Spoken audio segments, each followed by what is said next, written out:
Do you enjoy pain? Pain don't hurt.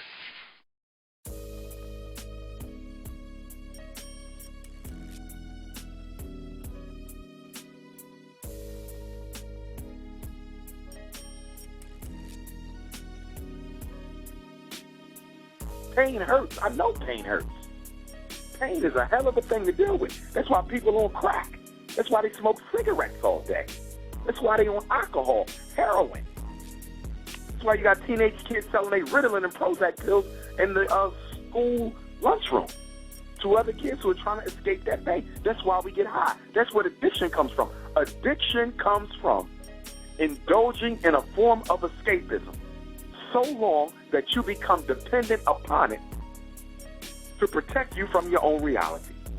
Depending on a form of escapism, whether it's alcohol, sex, music, I don't care what it is, so long and so consistently that you develop an addiction so that you can be protected from dealing with your own reality. How many of us know people singing so much that whenever they get stressed out, they go and they sing?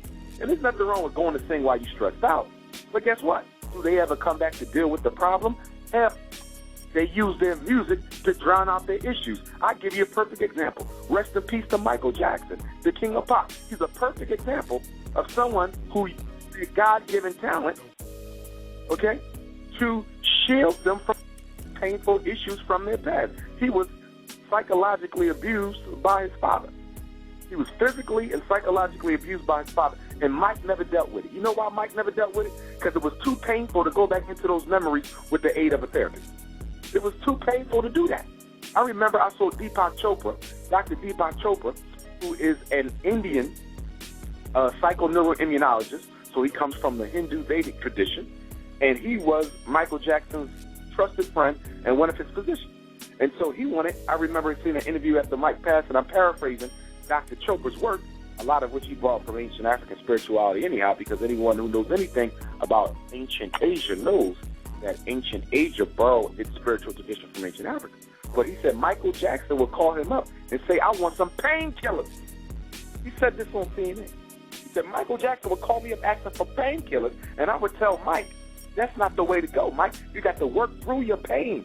The painkiller is nothing but a temporary pacifier. It's going to suppress the symptoms, but you got to deal with the cause. He said this.